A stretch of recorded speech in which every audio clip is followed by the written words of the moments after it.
You know that feeling, right? You've revenge traded, you've slammed your desk after a bad loss, you've felt that awful pit in your stomach from FOMO. If any of that sounds familiar, you know the real battle in trading isn't with the market, it's with yourself. Well, today, we're going to dig into the work of Jared Tendler, a mental game coach who has spent over 2 decades helping top traders and elite performers win that exact battle. I bet you've heard this a million times. Trade like a robot. You got to take your emotions out of it completely. But what if, and hear me out, what if that advice is not just wrong, but it's actually making everything worse? And boom, this is Jared Tendler's first huge counterintuitive point. Your passion, your motivation, that curiosity, those are all emotions. They're literally the fuel that drives you to get better, to study, to improve. So if you take them away, what are you left with? Nothing. The goal isn't to become a robot, it's to learn how to be a much, much smarter human. So that leads us right into our first big idea, the emotionless trader myth. See, the real enemy in your trading isn't fear or greed by itself. Nope, it's the hidden stuff. The stuff happening in the background that causes those emotions to spiral out of control in the first place. This is such a critical distinction to make.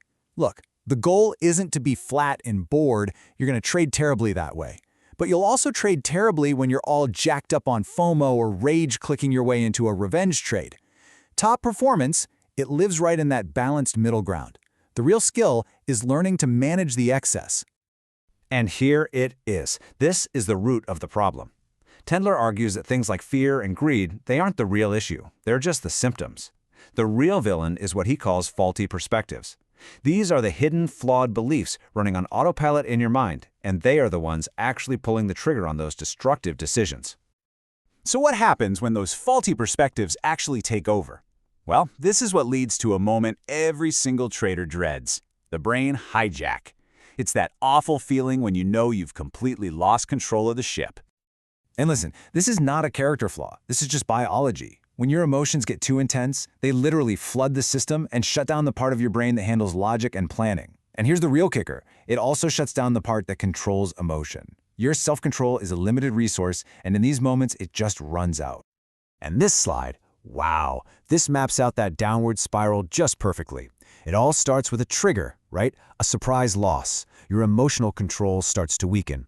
Then you hit that terrifying paralysis phase, the part where you can literally see the train wreck coming, but you feel completely powerless to stop it. And finally, the action, placing that destructive trade that feels 100% justified in the heat of the moment. So this brings up a massive question for you as a trader. How in the world do you decode your gut? Because let's be honest, sometimes that feeling is genuine intuition pointing you to an amazing trade, and sometimes it's just fear wearing a very clever disguise. Okay, first, let's get one thing straight. Instinct is not intuition. Think about driving home on a route you know like the back of your hand. You're not actively thinking, you're just driving. You're repeating a known skill. That's instinct. It's unconscious competence, but, and this is crucial, no new learning is happening.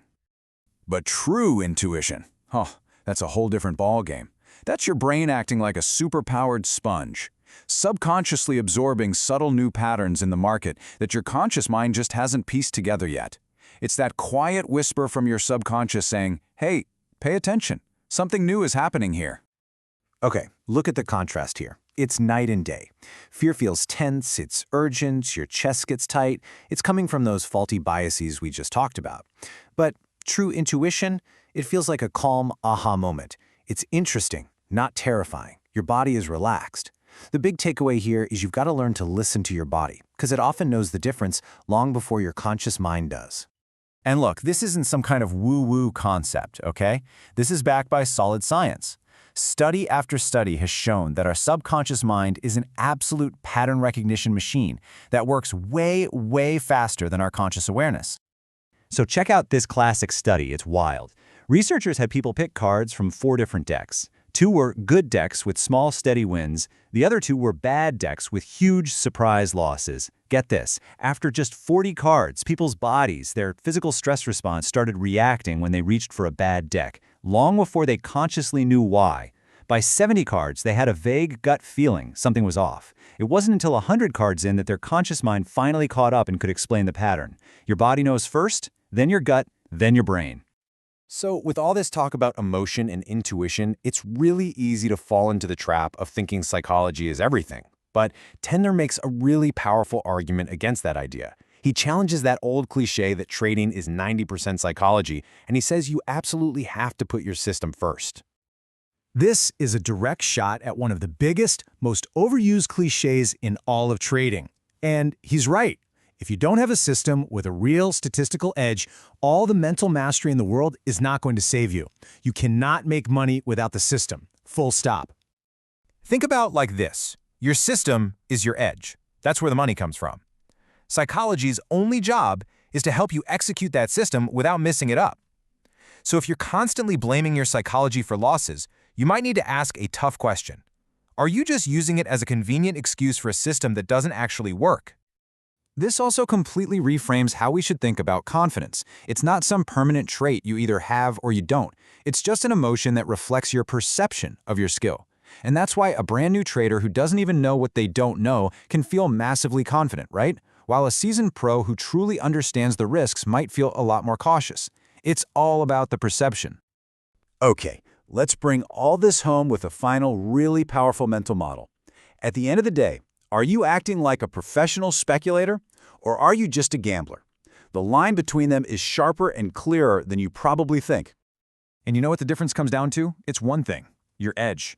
A professional trader only places a bet when they have a positive, proven statistical edge. In that scenario, you are the house. A gambler, on the other hand, is anyone who is betting on a negative edge. They're playing against the house, and we all know in the long run, the house always wins.